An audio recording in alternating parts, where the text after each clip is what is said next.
ಅವ ಅಪರಾಧಿ ಎಂಬ ಹಾಗೆ ಪರಿಗಣಿಸುವುದಕ್ಕೆ ಸಾಧ್ಯ ಇಲ್ಲ. ಅಪರಾಧಿ ಎನ್ನುವ ಹಾಗೆ ಪರಿಗಣಿಸಬೇಕು ಆದರೆ ಸಾಕ್ಷಿ, ಆಧಾರ, ಪುರಾವೆ ಇತ್ಯಾದಿಗಳು ಬೇಕಾಗುತ್ತದೆ. ಸಾಕ್ಷಿ ಬೇಕು ಎನ್ನುವಂತಹ ನೆಲೆಗಟ್ಟಿನಲ್ಲಿಯೇ ಯೋಚನೆ ಮಾಡಿದಂತಹ ನಾನು ಪ್ರಮುಖವಾಗಿ 4 ಸಾಕ್ಷಿಗಳನ್ನ ಕಲೆ ಹಾಕಿದ್ದೇನೆ. ಒಂದಲ್ಲ ಎರಡಲ್ಲ 4 ಸಾಕ್ಷಿ. ಕಾರಣ ಉಂಟು. ಕಳೆದ ಶುಕ್ರವಾರದಂತಹ ನಿನ್ನ ಬದುಕಿನಲ್ಲಿ ಇವಳ ಪ್ರಕರಣ ಒಂದು ಕಪ್ಪು ಚುಕ್ಕೆಯಾಗಬಾರದು ಎನ್ನುವ ಕಾರಣಕ್ಕಾಗಿ ಅವಳ ಪರವಾಗಿ ವಾದಿಸುವುದಕ್ಕೆ ನನಗೆ ಅನುಮತಿಯನ್ನು ಕೊಡಬೇಕು ಅಂತ ಕೇಳಿಕೊಳ್ತೇನೆ. ವಾದಿಸುವುದಕ್ಕೆ ಅವಕಾಶ ಕೊಡ್ಲಿಕ್ಕೆ ತೊಂದರೆ ಇಲ್ಲ, ಸ್ವಲ್ಪ ನಮ್ಮ ಬಗ್ಗೆ ಗಮನ ಇರಲಿ ಅಷ್ಟೇ. ಅದು ಯಾವತ್ತೂ ಉಂಟೇ ಉಂಟು. ಮೊದಲನೆಯ ಸಾಕ್ಷಿ ಯಾರು? ನಾನೇ ಇದ್ದೇನೆ. ಹೇಗೆ? ಅವತ್ತು ವನದೇವಕಿಯರನ್ನ ಬಳಸಿ ವನಕೇಳಿಗೆ ಹೋದಂತಹ ನೀನು ಅವಳನ್ನ ಕಂಡು ಮಾತಾಡಿಸುವುದಕ್ಕೆ ಹೋದೆ. ತನ್ಮೂಲಕವಾಗಿ ಅವಳಿಂದ ಅಪಮಾನವಾಯಿತು ಎನ್ನುವ ವಿಷಯವನ್ನ ಕೇಳಿ ಅವಳನ್ನ ಇಲ್ಲಿಯವರೆಗೆ ಮಂಚ ಸಮೇತ ಹೊತ್ತು ತಂದವ ನಾನೇ. ಶುಕ್ರಾಂಗ, ಮಂಚ ಸಹಿತವಾಗಿ ನನ್ನ ಏಕಾಂತಕ್ಕೆ ತಂದು ಬಿಟ್ಟಿದ್ದಿ ಎನ್ನುವುದಕ್ಕೆ ಸಾಕ್ಷಿ ಆಯ್ತೇ ವಿನಃ ನಾನು ಅವಳನ್ನು ಕೂಡಿದ್ದೇನೆ ಎಂಬುದಕ್ಕೆ ಸಾಕ್ಷಿ ಆಗಲಿಲ್ವಲ್ಲ. ಅದು ಅದಾಗಲಿ. ಹಾಗಿದ್ರೆ ಈ ಒಂದನೆಯ ಸಾಕ್ಷಿಯನ್ನ ಸಮರ್ಪಕವಾಗಿ ಇಲ್ಲದೆ ಇದ್ದರಿಂದ ಅದನ್ನು ತಿರಸ್ಕರಿಸಿದ್ದೇನೆ. ಸರಿ ಆದೀತು ಮಹಾಪ್ರಭು. ಇನ್ನು ಎರಡನೇ ಸಾಕ್ಷಿ ಯಾವುದು? ಭಾಸ್ಕರ, ಭಾಸ್ಕರ, ಭಾಸ್ಕರ.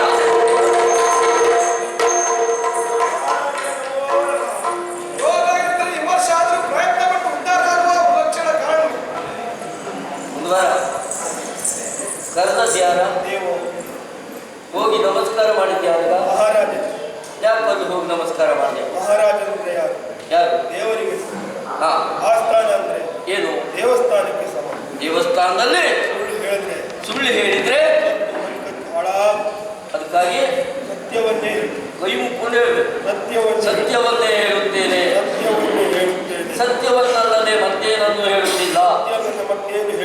ನಾನು ಹೇಳುವುದೆಲ್ಲ ಸತ್ಯವಾಗಿರುತ್ತದೆ.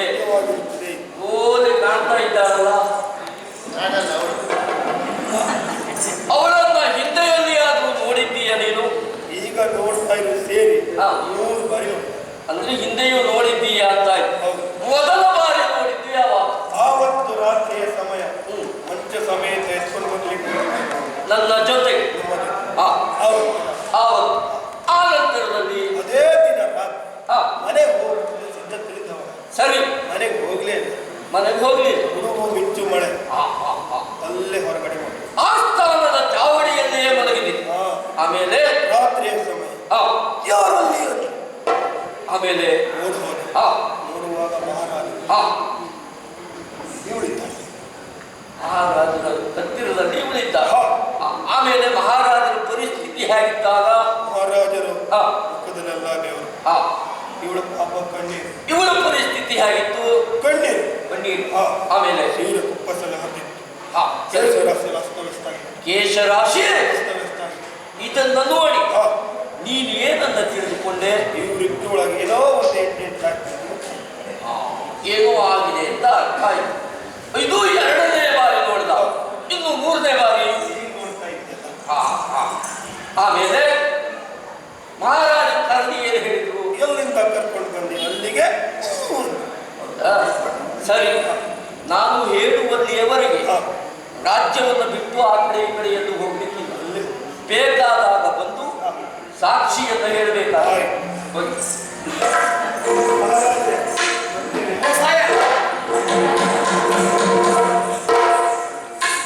ಮಹಾಪ್ರಭುಗಳೇ, ಗಮನ ಇಟ್ಟು ನೋಡಿದ್ರಿ. ಇನ್ನ ಪ್ರಧಾನವಾದ ಸಾಕ್ಷಿಯನ್ನು ಇದು ಕಿವಿಗೊಟ್ಟು ಆಲಿಸುತ್ತಾ ಇದ್ದೆ. ನಾನು ನೋಡುದು ಸ್ವಲ್ಪ ಬೇರೆ ಕಡೆಗಾದ್ರೂ ಕಿವಿ ಆ ಕಡೆಗೆ ಇದ್ದಿತ್ತು. ಇದನ್ನು ಸಂಪೂರ್ಣವಾಗಿ ಒಪ್ಪಿಕೊಳ್ಳಿಕ್ಕೆ ಸಾಧ್ಯ ಇಲ್ಲ. ಯಾಕೆ? ಸಾಕ್ಷಿ ಅಂದರೆ ಸಂಪೂರ್ಣ ಸರಿ ಇರಬೇಕು, ಎಲ್ಲಿಯೂ ತಪ್ಪಿರಬಾರದು. ನೀವು ಕೆಲವಷ್ಟು ವಿಷಯ ಸತ್ಯ ಹೇಳ್ತಾರೆ, ಕೆಲವಷ್ಟು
ನಂಬುವುದಿಲ್ಲ.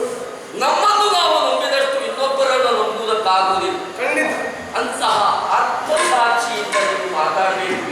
ಹೇಳು ಸ್ವಾಮಿ, ಅವತ್ತು ಅವಳನ್ನು ಅಲ್ಲಿಂದ ಇಲ್ಲಿಯವರೆಗೆ ಕರೆತಂದು ಏಕಾಂತದಲ್ಲಿ ಬಿಟ್ಟ ಮೇಲೆ ಏನಾಯ್ತು ಅಂತ ಕೇಳಬಹುದಾ? ಶಿಕ್ಷೆ ಯಾಕೆ ಕೊಡ್ಲಿಲ್ಲ ಅಂತ ಕೇಳಿದರು. ಖಂಡಿತ. ಪ್ರಕರಣ ಏನಾಯ್ತು ಕೇಳು. ಏನು? ಆಕೆಯನ್ನು ತಂದು ನನ್ನ ಅಂತಃಪುರದಲ್ಲಿ ಬಿಟ್ಟು ನೀನು ಹೋದೆಯ ಮರುಕ್ಷಣಕ್ಕೆ ಇವಳು ಓಡಾಡಿ ಬಂದು ನನ್ನನ್ನು ಕಂಡಂತ ಕಾಲಕ್ಕೆ ನನ್ನ ಪಾದವನ್ನು ಹಿಡಿದು ಕಣ್ಣೀರಿನಲ್ಲೇ ತನ್ನ ಪಾದವನ್ನು ತೊಳೆಯುವುದರ ಮೂಲಕವಾಗಿ ಮಹಾರಾಜ ನನ್ನದು ಅಪರಾಧವಾಯಿತು, ನಿಮ್ಮ ಯೋಗ್ಯತೆಯನ್ನು ಚೆನ್ನಾಗಿ ಅರ್ಥೈಸಿಕೊಳ್ಳದೆ ಸಾವಿರಾರು ಜನರ ಮುಂದೆ ನಿಮ್ಮನ್ನು ಅಪಮಾನಿಸಿದವಳಿದ್ದೇನೆ, ಆದ್ದರಿಂದ ನನಗೆ ತಪ್ಪಿಗೆ ಕ್ಷಮೆ ಕೊಡಬೇಕು ಎಂದು ಕೇಳಿಕೊಂಡು. ಆಮೇಲೆ ನಿನಗೆ ನನ್ನ ಸ್ವಭಾವ ಗೊತ್ತಿಲ್ಲೋ ಮಾರ, ಹೆಣ್ಣು ಮಕ್ಕಳು ಕಣ್ಣೀರು ಕಂಡಾಗ ನನ್ನ ಕರುಳು ಕರಗಿ ನೀರಾಗಿ ಹೋಗುತ್ತದೆ. ಆ ವಿಭಾಗದ ಒಂದು ಜಾತಿ ಹೆಂಗರುದು ನೀವು. ನಿನಗೆ ಗೊತ್ತಿಲ್ಲ. ಆದ್ದರಿಂದ ಅವಳ ಕಣ್ಣೀರಿಗೆ ಕರಗಿದಂತ ನಾನು ಕ್ಷಮಿಸಿ ಬಿಟ್ಟುಬಿಟ್ಟೆ. ನಿಮ್ಮನ್ನೇ ಕೇಳ್ತೇನೆ ಸ್ವಾಮಿ, ಏನು ಸಾವಿರಾರು ಜನರ ಮುಂದೆ ನೀವು ಹೋದಂತಹ ನಿಮ್ಮ ಮಾನ ಕೋಣೆಯಲ್ಲಿ ಏಕಾಂತದಲ್ಲಿ ಸಿಕ್ಬಿಡ್ತ ನಿಮ್ಗೆ ಅಲ್ಲಿ ಕ್ಷಮಿಸಿ ಬಿಟ್ಟು ಬಿಟ್ಟೆ ಅಂತ ಹೇಳಿದ್ರಲ್ಲ, ಅದು ಅಷ್ಟೊತ್ತಿಗೆ ಬಂದದ್ದು ಬಂತು ಅಂತ ತಿಳ್ಕೊಂಡೆ ನಾನು. ಮತ್ತೆ ಮತ್ತೆ ಅಷ್ಟೊತ್ತಿಗೆ ಬಂದದ್ದು ಹಂಗದ್ ಬಂತು. ಸರಿ ಸ್ವಾಮಿ, ತೊಂದರೆ ಏನು ಇಲ್ಲ. ಆವತ್ತು ನೀವು ಆಡಿದಂತಹ ಮಾತು, ಆಹಾ ಕೇಳಿದೆಯ ಮಿತ್ರ, ಈಕೆ ಯಾರಿದ ನುಡಿ ಬಲು ವಿಚಿತ್ರ, ಗ್ರಹಿಸೆ ಮತಿಹೀನ ಈಕೆ, ನಾರಿಯರ ಸಹವಾಸ ಎನಗೆ ಬೇಕೆ. ನಾನೇ ಕೇಳಿದ್ದೆ ಅಲ್ವೋ? ಆ ಕ್ಷಣದಲ್ಲಿ ಅವಳು ಕೇಳಿದ್ರು ಸಾಯುವುದಿಲ್ಲ ಅಂತ ಹೇಳಿದ ಮೇಲೆ ನೀವು ಆಡಿದ ಮಾತು ಮಾಡುವುದೇನು ಅಂತ ಕೇಳ್ತಾರೆ. ಮಾಡುವುದೇನು ಎನ್ನುವ ಶಬ್ದದ ಪ್ರಯೋಗ ಆಗುವುದು ಯಾವಾಗ? ಒಬ್ಬ ವ್ಯಕ್ತಿಗೆ ಪಂಥಾಭಾನವನ್ನ ಕೊಡುವಾಗ ಅಲ್ವಾ? ನೀವೇ ಹೇಳಿದ್ದು ಗ್ರಹಿಸೆ ಮತೀನೆ ಹೀಗೆ, ಇವಳು ಹುಚ್ಚಿ ಎನ್ನುವ ಹುಚ್ಚರ ಜೊತೆಯಲ್ಲಿ ಪಂಥಾಭಾನವನ್ನ ಕೊಡುವಂಥವರನ್ನ ಏನಂತ ಕರಿಬಹುದು? ಹುಚ್ಚರ ಮಾತನ್ನ ಪಂಥಾಭಾನವಾಗಿ ಸ್ವೀಕರಿಸುವವರನ್ನು ದೊಡ್ಡ ಹುಚ್ಚ ಅಂತ ಕರಿಬೇಕು. ಈಗ ನಾನು ನಿಮ್ಮನ್ನು ಹಾಗೆ ಕರೀಲ, ಸಲುಗೆಯನ್ನು ದುರುಪಯೋಗಪಡಿಸಿಕೊಳ್ತೇವೆ ಶುಭ್ರಾಂಗ. ಹೇಳಿದ್ದು ಸ್ವಾಮಿ, ಬೇಸರ ಮಾಡಿಕೊಳ್ಳಬಾರದು. ಬಿಡಿ, ಪ್ರಪಂಚದಲ್ಲಿ ಎಲ್ಲ ನಿರಪರಾಧಿಗಳಿಗೂ ನ್ಯಾಯ ಸಿಗ್ತದೆ ಎನ್ನುವಂತಹ ನಿಯಮ ಏನಿಲ್ಲ. ಹಣೆ ಬರ ಅಪರಾಧಿಗಳಿಗೆ ಎಲ್ಲಾ ನ್ಯಾಯಾಲಯದಲ್ಲಿ ಶಿಕ್ಷೆ ಆಗುವುದೇ ಹೋಗುತ್ತಾಗಿದೆ. ಉಚ್ಚ ನ್ಯಾಯಾಲಯ ಕೆಳಗಿನ ನ್ಯಾಯಾಲಯ ಅಂತ ಕರೆಯುವ ಅವಶ್ಯಕತೆ ಇರುವುದಿಲ್ಲ.